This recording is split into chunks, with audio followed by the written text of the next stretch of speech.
Hi guys, this is Arjun from Seattle, Washington, and I'm here to show you a scratch project I made, which is inspired by a familiar show you might watch when you're young called Peppa Pig.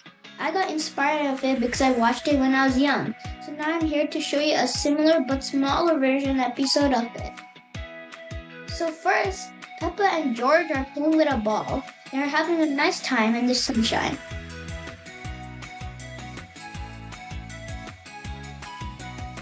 And then it starts raining. Luckily, it's their lucky day. A puddle formed, so they could jump in it. As you might know, guys, they love jumping in mud puddle.